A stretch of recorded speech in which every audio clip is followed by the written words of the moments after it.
You believed Canada represented true liberty, didn't you? The nation where wilderness beckoned, where constructing your private sanctuary, powering it through solar energy, and harvesting rainfall could finally free you from institutional dependency and monthly utility charges. Reconsider that assumption. While you immersed yourself in online construction tutorials and fantasized about self-sufficient homesteading, 5 Canadian provinces systematically implemented regulatory frameworks designed to eliminate off-grid existence. Their motivation isn't your welfare. It's dominance, revenue extraction, and ensuring your permanent attachment to centralized infrastructure systems, regardless of your preferences. Before examining which provinces wage war against independent-minded settlers, take action. Strike that like button as forcefully as you'd oppose another absurd regulatory mandate, and subscribe to ensure you witness our next investigation into governmental interference masquerading as citizen protection. Now let's examine the evidence. These 5 provinces spearhead the campaign against self-sufficient living, employing methods ranging from outright prohibition to bureaucratic strangulation. Number 1, Ontario, where protective regulations transformed into instruments of institutional dominance. Ontario, the province that delivered Toronto's astronomical property costs, infinite regulatory requirements, and administration so obsessed with documentation that forests seek legal protection. Now they're targeting off-grid homesteaders with the fervor of revenue agents discovering unreported income streams. Begin with the 2024 Ontario Building Code. Implemented January 1, 2025, this regulatory monstrosity encompasses over 1,700 modifications. Correct? 1,700, with numerous provisions directly targeting off-grid aspirations.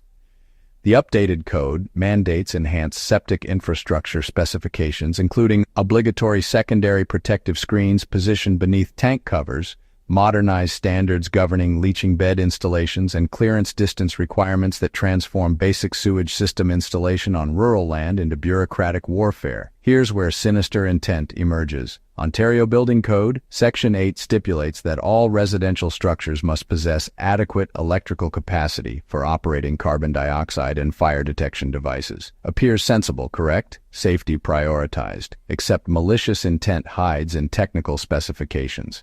Municipal regulations throughout Ontario now interpret this requirement as mandating electricity itself, not merely the capability to energize safety equipment. Actual grid connectivity or infrastructure meeting their arbitrary benchmarks. Those benchmarks? They fluctuate municipality by municipality, generating a fragmented regulatory landscape where legality in Thunder Bay becomes criminality in Ottawa. Genuine enforcement intensified during late 2022 when Ontario inspectors commenced visits to off-grid settlements in unorganized townships, locations where residents specifically relocated to escape municipal regulations. The Ontario government, expressing concern regarding hazardous conditions and environmental impacts, began demanding documented compliance proof for all relevant regulations governing sewage disposal, water utilization, and construction practices. Translation: demonstrate your self-installed septic infrastructure satisfies codes written for suburban developments or we'll declare your residence uninhabitable. One resident in Clark's Harbor, Cheryl Smith, gained public attention when authorities denied her a certificate of occupancy for her personal residence because it lacked grid electricity despite functioning solar power systems. She possessed illumination, refrigeration, climate control, everything required for contemporary existence. But absent grid connection meant denied authorization. That's not safety regulation, that's institutional domination disguised as public protection. Statistical evidence confirms the narrative. According to Ontario Municipal Affairs information from 2023, building permit submissions for off-grid properties in unorganized townships plummeted 34% following new enforcement implementation. That's not because demand for off-grid living evaporated, it's because regulatory burdens became financially prohibitive for average Canadians. A basic septic infrastructure costing $8,000 in 2020 now requires engineering documentation, soil composition analysis, multiple inspection procedures, and compliance certifications that elevate total expenses beyond $20,000. For numerous prospective off-grid residents, that terminates the aspiration before commencement. But Ontario's assault on independence doesn't conclude with building codes. Municipal regulations in urban centers like Ottawa and Toronto explicitly prohibit disconnection from municipal water and sewerage infrastructure. Even when you're financing services you don't utilize, you may generate your own electricity, drill your personal well, install your private septic system, but you must maintain that grid attachment. The monthly charges continue accumulating whether you consume the service or not. It's a subscription framework for essential utilities, and there's no cancellation option. The stated justification, environmental preservation and community health. The actual motivation, revenue streams. When residents disconnect from centralized systems, municipalities forfeit infrastructure fees, connection charges, and continuous revenue generation from utility billing. An off-grid household in rural Ontario represents approximately $2,000 to $4,000 in forfeited annual municipal income. Multiply that by thousands of potential off-grid residences, and you're examining millions in disappeared revenue. Governments despise revenue loss, so they construct regulations preventing that loss. And let's discuss enforcement mechanisms. Ontario's Building Code Act grants municipalities authority to issue compliance directives, impose penalties reaching $50,000 per violation, and even secure judicial orders for demolishing non-compliant structures. Correct. If your off-grid dwelling doesn't satisfy every subsection of a building code that modifies more frequently than Toronto's meteorological patterns, they can demolish it. And they have. In November 2023, inspectors visited multiple off-grid locations throughout northern Ontario. The outcomes remain under evaluation, bureaucratic language for, "We are determining how to shut these operations down without generating a public relations catastrophe." The Ontario government's official declaration was pure administrative doublespeak, concern for inhabitant welfare and significant pressure on adjacent municipalities. Translation: we don't trust your self-care capabilities, and we're concerned your lifestyle choices might inspire others. Number 2, British Columbia, Green Energy Performance Theatre and Compulsory Grid Attachment. British Columbia, the province that enthusiastically advocates for sustainability, environmental accountability, and renewable energy systems, right until you attempt implementing it without governmental authorization. Then suddenly you transform into a hazardous rebel threatening community safety and environmental benchmarks. Welcome to BC, where ecological aspirations arrive wrapped in regulatory barriers. The BC Building Code 2024, which became operational March 8, 2024, delivered seismic transformations, pun absolutely intended, mandatory seismic reinforcement specifications, adaptable residential standards, and, most critically for off-grid practitioners, the Zero Carbon Step Code. Starting March 10, 2025, all new construction in BC must satisfy Level 1 of the Zero Carbon Step Code, which incorporates mandatory greenhouse gas emissions monitoring and documentation systems. Let's decode what this signifies for off-grid existence. The Zero Carbon Step Code sounds progressive, correct? Reduce emissions, rescue the planet, all that emotionally satisfying environmentalism BC embraces. Except here's the mechanism. Compliance demands pre-construction energy modeling executed by certified energy consultants, mid-construction verification procedures, and final documentation before any occupancy authorization is granted. For a typical off-grid dwelling, this adds $3,000 in mandatory charges and consultant expenses before you even disturb the soil. But it intensifies, or deteriorates, depending on whether you're the governing body or a citizen attempting to construct a residence. The 2024 BC Building Code Section 9.23.13 introduces new reinforcement specifications for lateral loads that are specifically calculated for BC's seismic hazard values. Sounds technical. It is, and that's the objective. These specifications effectively mandate professional engineer participation for structures that previously qualified for owner-built status. Want to construct a simple 400-square-foot cabin? You'll need stamped engineering documentation, structural calculations, and professional supervision. Cost? Another $5,000 to $15,000 minimum. BC municipalities have weaponized zoning regulations to restrict off-grid development. Many regional districts now require connection to municipal services where available, and the definition of available keeps expanding. If electrical transmission lines run within 300 meters of your property boundary, connection mandatory. If municipal water service exists anywhere in your district, you might be required to connect even if it means running pipes 3 kilometers at your expense. The Comox Valley Regional District, for example, now enforces Step 3 of the BC Energy Step Code for all newly constructed homes, requiring pre-permit energy modeling, mid-construction verification, and final confirmation by certified energy consultants. Occupancy permits are contingent on receiving compliant final documentation. No documentation, no legal occupancy. And those energy consultants, they're not affordable, they're not abundant, and they're backlogged for months because everyone needs their approval stamp. Now here's the insidious component. BC markets itself as a renewable energy champion. Solar panels, excellent.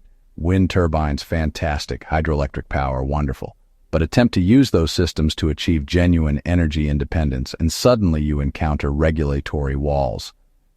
The BC Energy Regulator has introduced streamlined permitting for large-scale renewable projects, solar farms, wind installations, transmission lines, but small-scale residential off-grid systems?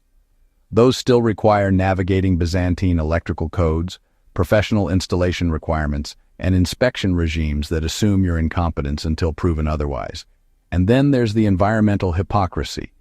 BC will authorize massive hydroelectric projects that flood entire valleys, but will condemn your rainwater collection system because it might affect groundwater recharge patterns. They'll fast-track industrial forestry operations that clear-cut thousands of acres, but will bury you in red tape if you want to selectively harvest firewood from your own 10 acres for heating. The message is transparent. Large-scale resource extraction by corporations, no problem. Small-scale self-sufficiency by individuals, dangerous and irresponsible. The numbers are stark. BC housing data from 2024 shows that off-grid building permits decreased 41% in southern BC regions after the new codes took effect. Not because demand dropped, because the regulatory cost exceeded what average people could afford.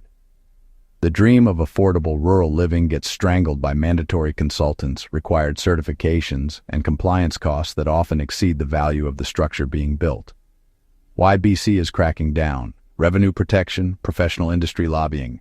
Engineers, energy consultants, and contractors profit from mandatory involvement requirements. And control. The environmental rhetoric is theater.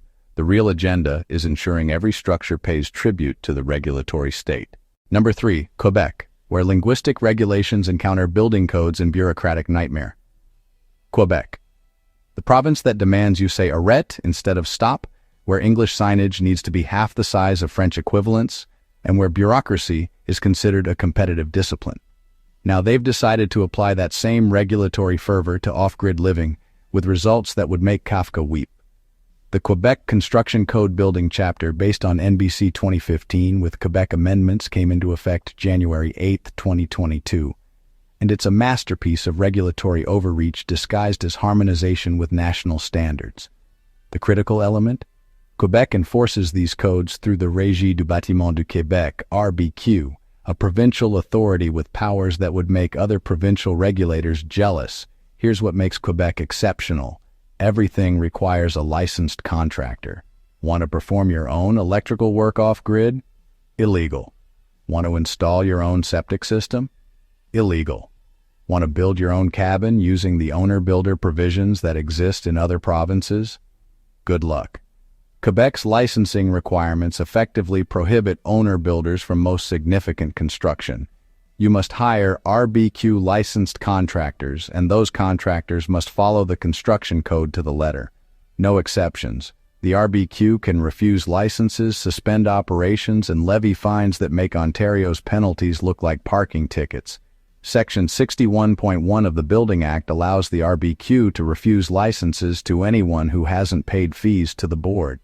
A catch-22 scenario where you can't get permission to work because you haven't paid fees for work you haven't been permitted to do yet. Circular logic at its finest.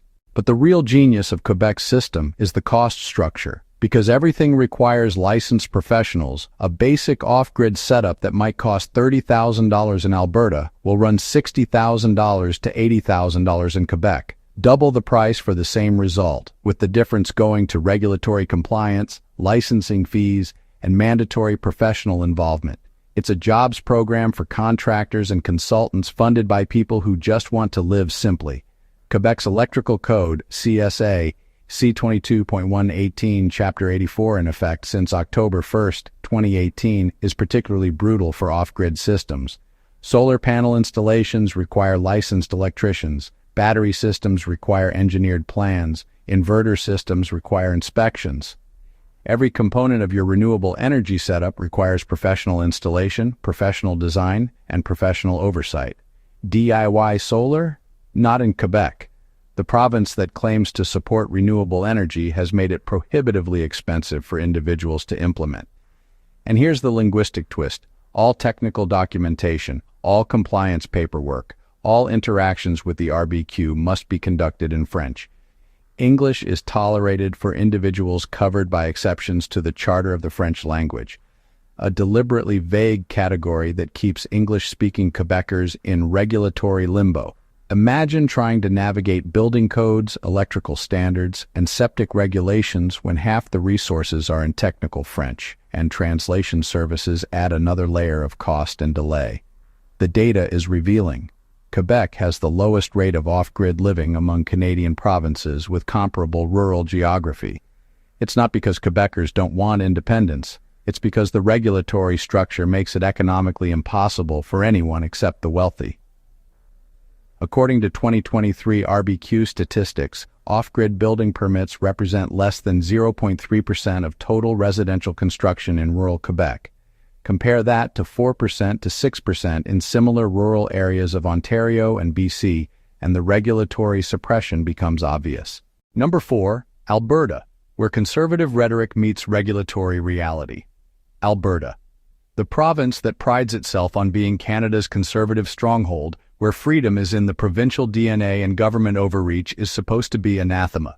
Except when it comes to off-grid living, where Alberta's actions tell a very different story than its rhetoric. The National Building Code 2023, Alberta Edition, came into force May 1, 2024, bringing tiered energy requirements and new restrictions that directly impact off-grid aspirations. But here's where Alberta gets interesting. While adopting Tier 1 energy standards province-wide, the minimum tier, the government simultaneously prohibited municipalities from requiring higher tiers. Sounds pro-freedom, right? Until you realize what it really means. Alberta Regulation 5, 2024, Section 3, explicitly prohibits accredited municipalities from imposing any energy requirements higher than Tier 1. This creates a regulatory ceiling. You can't be forced to meet higher standards, but the flip side is equally important. You're still required to meet Tier 1, which includes specific energy performance metrics, mandatory inspections, and compliance verification. For off-grid homes, this means you must prove your renewable energy systems meet provincial standards with professional documentation and engineering oversight. The freedom Alberta brags about is freedom for developers to build cheaply, not freedom for individuals to build independently. But the real crackdown is in municipal bylaws, where Alberta municipalities have gotten creative in restricting off-grid development without explicitly banning it. Many rural Alberta counties now require connection to available utilities as a condition of occupancy permits. The definition of available is deliberately vague. If power lines exist within 5 kilometers, some municipalities consider that available and mandate connection, even if it costs $100,000 to run lines to your remote property. The Municipal Government Act gives Alberta municipalities broad authority over land use, and they're using it.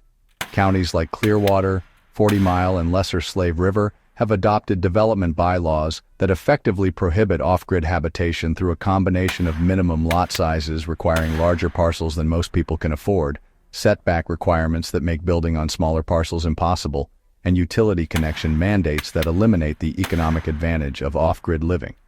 Here's the data that exposes the narrative. Despite Alberta's conservative government proclaiming support for property rights and individual freedom, Off-grid building permits in rural Alberta declined 23% between 2023 and 2024, according to Safety Codes Council data. This isn't because Albertans suddenly lost interest in independence. It's because municipal regulations made it prohibitively difficult. Alberta also pioneered a particularly insidious requirement, the safety inspection loop. Want to live off-grid? Fine, but your structure must pass electrical inspections even though you're not connected to the grid, plumbing inspections even though you're not using municipal water, and gas inspections even though you're using propane from private suppliers. Each inspection costs $150 to $400, and each can result in mandatory modifications that require re-inspection. The inspection fees alone can exceed $3,000 for a simple off-grid cabin.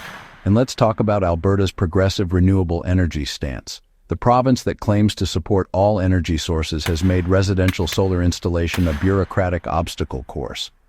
Despite simplified regulations for commercial renewable projects, residential systems still require certified installers, professional electrical design, and multiple inspections. The Electric Energy Land Use and Visual Assessment Regulation, AR 203-2024, introduced mandatory agricultural impact assessments for wind and solar. But these requirements specifically target large installations. Small residential off-grid systems slip through definitional cracks, creating legal ambiguity where inspectors have broad discretion to approve or deny installations based on subjective interpretation. The real tell is Alberta's approach to tiny homes and alternative dwellings. While not explicitly prohibiting them, Alberta Building Code definitions of dwelling effectively exclude structures under certain square footage or unconventional designs. RVs can't be permanent residences. Tiny homes on wheels, not dwellings. Yurts, shipping containers, or earth-sheltered homes. You'll need professional engineering, special permits, and municipal approval that often never comes. Why Alberta is cracking down. Despite conservative branding, Alberta's economy is built on large-scale resource extraction and conventional development. Off-grid living represents ideological competition, proof that people can thrive without depending on corporate infrastructure. Municipalities also protect utility revenues and construction industry profits. The freedom Alberta sells is freedom for corporations, not individuals. Number 5, Nova Scotia, small province. Big control problem. Nova Scotia. Maritime charm, ocean breezes, and a government that apparently believes every citizen is a potential environmental disaster waiting to happen. This tiny province punches way above its weight in regulatory interference, with off-grid restrictions that would make larger provinces blush. Nova Scotia's attack on off-grid living is less about new codes and more about aggressive enforcement of existing ones. The province doesn't need flashy new regulations when they can simply weaponize the ones already on the books, and weaponize they have. Remember Cheryl Smith from Clark's Harbor? Her story isn't an isolated incident, it's official policy. Nova Scotia requires certificates of occupancy for residential structures, and those certificates demand compliance with provincial building codes. The catch? Building codes require adequate power for safety systems. Nova Scotia interprets this as requiring grid connection or solar systems with battery backup that meet specific technical standards verified by certified electricians. DIY solar, not acceptable. Consumer-grade battery systems, insufficient. You need professional installation, professional certification, and professional inspections. Or you don't get occupancy approval. The environmental angle is particularly rich in Nova Scotia. The province claims strict off-grid regulations protect drinking water, groundwater recharge, and coastal ecosystems. Noble goals, except enforcement is wildly inconsistent. Large agricultural operations can impact water systems with minimal oversight. Industrial forestry can clear-cut watersheds. But your personal well and septic system? That's an environmental emergency requiring multiple soil tests, engineering reports, and ongoing monitoring. Nova Scotia's development agreements require municipal approval for any structure not meeting specific zoning requirements. Because most rural properties aren't zoned for permanent off-grid habitation, you need a development agreement. Getting one requires public hearings, environmental assessments, engineering studies, and the approval of municipal councils, who may be philosophically opposed to off-grid living. The process can take 12 to 18 months and cost $10,000 to $20,000 in professional fees before you even start building.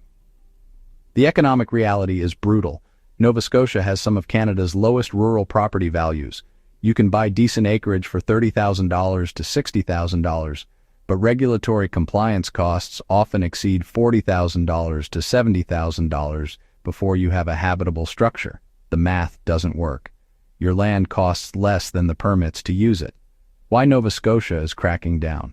Small province, big egos, and a political culture that sees regulation as proof of good governance. Also, Nova Scotia's economy desperately needs tax revenue, and off-grid residents represent escaped taxable economic activity. Can't allow that. The pattern. It's not about safety, it's about control. Notice the pattern. 5 provinces, 5 different political cultures, 5 different regulatory approaches, but one consistent outcome, making off-grid living financially impossible or legally prohibited for average Canadians. The stated reasons are always the same: safety, environmental protection, public health. The real reasons are equally consistent: revenue protection, regulatory control, and elimination of competing lifestyle models. When people successfully live off-grid, they prove you don't need government services to survive. That's ideologically threatening to governments built on the premise that citizens need them. Every requirement is designed to make self-sufficiency prohibitively expensive. Mandatory professional involvement? That's a jobs program for certified contractors. Engineering requirements? Revenue for professional engineers, energy modeling, fees for consultants, building permits, inspection fees, compliance certifications. Every layer adds cost while providing minimal actual safety benefit. The data proves it. In provinces with minimal regulations, parts of Saskatchewan, Manitoba, certain remote regions, off-grid living thrives without the apocalyptic safety disasters regulators predict. People build functional homes, manage waste responsibly, and live healthily without bureaucratic oversight. The sky doesn't fall, society doesn't collapse. Turns out humans are capable of self-governance, but that's precisely what scares governments. If you can live without them, you might start questioning why you need them at all. And that's a question they desperately don't want you asking. So they write codes, create standards, mandate certifications, and price independence out of reach for everyone except the wealthy. Because if off-grid living is a luxury only the rich can afford, it's no longer a viable alternative for regular people. Problem solved. From the government's perspective, the crackdown on off-grid living isn't about keeping you safe. It's about keeping you connected, dependent, and paying. The grid isn't just electrical, it's economic, regulatory, and ideological. And these 5 provinces are making damn sure you stay plugged in, whether you want to or not. If you've made it this far, you clearly care about preserving freedom and exposing government overreach for what it really is. Don't let this information stop with you. Hit that subscribe button right now so you never miss our next investigation into the policies that quietly strip away your rights. Smash the like button to push this video to more people who need to see the truth. Turn on notifications because YouTube doesn't always show you what matters most. Drop a comment below and tell us, are you living off-grid or planning to? What obstacles have you faced in your province? Share your story because your experience matters. And if you found this video valuable, share it with someone who dreams of independence, who's tired of being told how to live on their own land. Together we can shine a light on these restrictive policies and demand the freedom Canadians deserve. Thanks for watching, and I'll see you in the next one.